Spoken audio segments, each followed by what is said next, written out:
As a model आपको कितना सुनने को मिलता है कि वहाँ कास्टिंग हो रही है, उस ब्रांड की कास्टिंग हो रही है, उस डिज़ाइनर ने कास्टिंग रखी है। तो आखिर ये कास्टिंग का मतलब क्या है, कास्टिंग पे होता क्या है और आप कास्टिंग्स पार करके शूट तक कैसे पहुँच सकते हैं। हाय, मेरा नाम है Nikhil Malhotra. I am a professional model and इस YouTube वीडियो में मैं आपको बताने वाला हूँ कि what is meant by castings, casting वाले दिन होता क्या है, एंड मैं बहुत इंपॉर्टेंट टिप्स आपके साथ शेयर करूँगा जो आपको हेल्प करेंगी कास्टिंग्स क्लियर करने में। So what is casting? Casting को आप ऐसे समझ सकते हैं कि ये एक ऑडिशन है। जैसे एक्टिंग में ऑडिशंस होते हैं ना, वैसे मॉडलिंग में ऑडिशंस ही होते हैं जिनको हम कास्टिंग बोल देते हैं। कास्टिंग्स का मतलब है आपको कोई ब्रांड या आपको कोई डिजाइनर अपने शूट के लिए कास्ट कर रहा है, सिलेक्ट कर रहा है। सो कास्टिंग में होता क्या है, what happens on the day of casting? सबसे पहले आपको ध्यान रखना है कि आप अपने पर्टिकुलर टाइम स्लॉट के हिसाब से कास्टिंग पे पहुंच रहे हैं। फॉर एग्जाम्पल, अगर आपको टाइम स्लॉट मिला हुआ है कि आपको दोपहर को 1 से 3 बजे के बीच में ही आना है, तो प्लीज़ मेक इट श्योर आप उसी टाइम में कास्टिंग के लिए जा रहे हैं। आप ना जल्दी जा रहे हैं ना लेट जा रहे हैं। इससे होगा क्या, आपका बहुत ही प्रोफेशनल इंप्रेशन पड़ेगा क्लाइंट पे, पूरी टीम पे जो भी वहाँ प्रेजेंट हैं। सेकेंडली, आपको ज़्यादा वेट नहीं करना पड़ेगा अपनी कास्टिंग के लिए। आपको वहाँ पे बहुत सारे टैलेंट्स मिलने वाले हैं, तो आपको बिल्कुल भी घबराना नहीं है ये सोच के कि क्या इन सब के बीच में मैं सिलेक्ट होऊंगा भी, मेरे चांसेस भी हैं। बिल्कुल, आपके बहुत चांसेस हैं। जितना कंपटीशन आप उनसे फील कर रहे हैं ना, उतना ही कंपटीशन वो सारे भी आपसे फील कर रहे होंगे। Trust me on this. हम बस अपने दिमाग में ये सोच लेते हैं कि इतने लोगों के बीच में हमारे चांसेस ही क्या हैं। Be prepare to wait.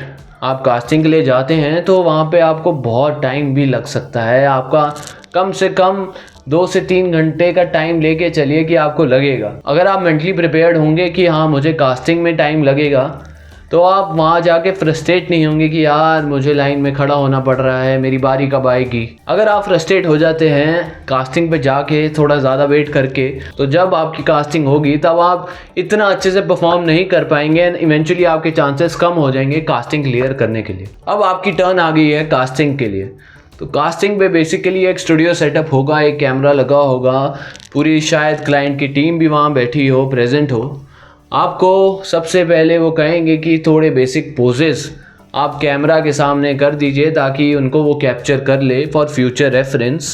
साथ ही साथ आपके पोलरॉइड्स भी लिए जाएंगे। इसके बाद हो सकता है कि कुछ गारमेंट्स भी आपको ट्राई करने के लिए दिए जाएं ताकि क्लाइंट्स को पता लग पाए कि आप पे फिट कैसा है उन गारमेंट्स का, एंड आप उनको कैरी करके किस हिसाब से पोजिंग कर पा रहे हैं। Once you are done with casting, make sure आपका कास्टिंग रजिस्टर्ड है। मतलब वहाँ पे जो भी ऑर्गेनाइज़र है उन्हें पता है कि आप कास्टिंग के लिए आए थे। आपका नेम, आपका कॉन्टैक्ट नंबर, आपकी एजेंसी का कॉन्टैक्ट नंबर उनके पास है। उनको पता है कि आप कास्टिंग में किसके थ्रू आए हैं, ताकि अगर आप कास्टिंग में शॉर्टलिस्ट होते हैं तो उनको आपको रीच आउट करने में कोई प्रॉब्लम ना आए।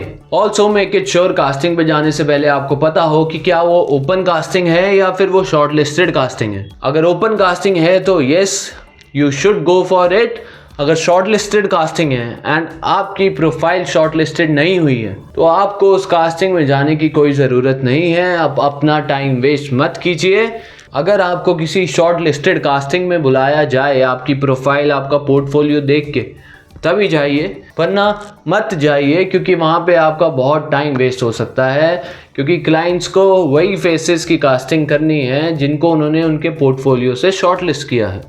What to wear when you are going for a casting? Most of the castings में you can stick to the basics, and साथ ही साथ make it sure कि अगर आपको कुछ एक्स्ट्रा कैरी करने के लिए बोला गया है तो आप डेफिनेटली कीजिए। जैसे कई बार क्लाइंट्स कहते हैं कि प्लीज़ कैरी योर शूज़ या फिर please carry your black T shirt in particular, क्योंकि उनको ब्लैक टी शर्ट के साथ पेयर करके कोई गारमेंट आपको पहनाना है। एंड फॉर फीमेल टैलेंट्स, हमेशा अपने हील्स ज़रूर कैरी करें जब भी आप कास्टिंग पे जा रहे हैं। Now let's talk about the major points जो आपको हेल्प करेंगे कास्टिंग्स क्लियर करने में एंड आपके चांसेस काफ़ी इंक्रीज कर देंगे। Make it sure you are well groomed before going to castings. आपके नेल्स, आपके फेशियल हेयर्स, आपके हेयर्स, आपके क्लोथ्स आर वेल क्लीन्ड। ये सारी चीज़ों का ध्यान रखें कास्टिंग पे जाने से पहले। इसके बाद you need to work upon your posing and expression for sure. ये मैं सपोज कर रहा हूँ आप करते ही हैं, अगर नहीं करते तो मेक इट अ प्रैक्टिस।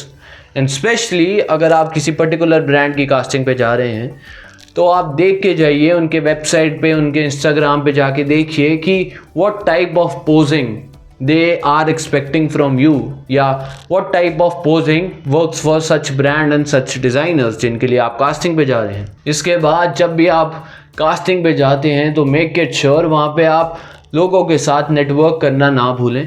वहाँ पे स्टूडियो से अगर कोई है या फिर कोई डिज़ाइनर की टीम से या ब्रांड की टीम से कोई भी है तो मेक इट श्योर एक फॉर्मल इंट्रोडक्शन आप उनको अपना ज़रूर दें। ऐसा मत कीजिए कि चुपचाप जाके साइड पे खड़े होके अपनी टर्न करके वापस आ गए।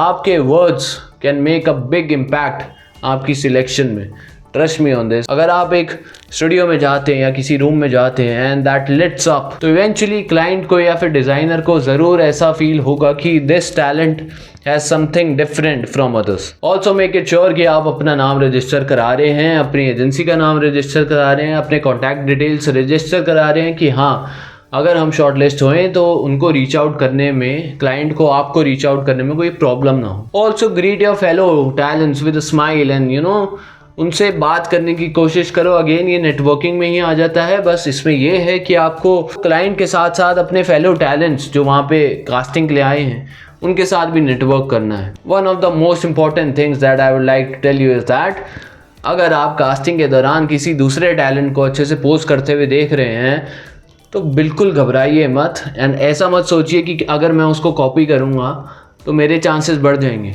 आप जो प्रिपेयर करके आए हैं, जैसी पोजिंग आप सोच के आए हैं और जैसे आप करते हैं आप वही कीजिए, क्योंकि that separates you from the crowd. अगर आप किसी और की कॉपी करने लग जाएंगे तो डेफिनेटली आपके चांसेस कम ही हो जाएंगे, क्योंकि वो किसी की कॉपी को क्यों ही लेंगे अपने शूट पे। आई होप अब आपको क्लियर है कि कास्टिंग क्या होती है, कास्टिंग वाले दिन क्या होता है, आपको कास्टिंग पे पहन के क्या जाना है, and points that I have told you that will help you to increase your chances to clear the casting। अगर आपको ये वीडियो इन्फॉर्मेटिव लगा तो please hit the like button guys. जाते जाते चैनल को सब्सक्राइब कर देना, इन बेल आइकन ज़रूर दबा देना ताकि आने वाले सारे वीडियोस की नोटिफिकेशन सबसे पहले आपको मिले। Thank you so much for watching guys, see you in the next video.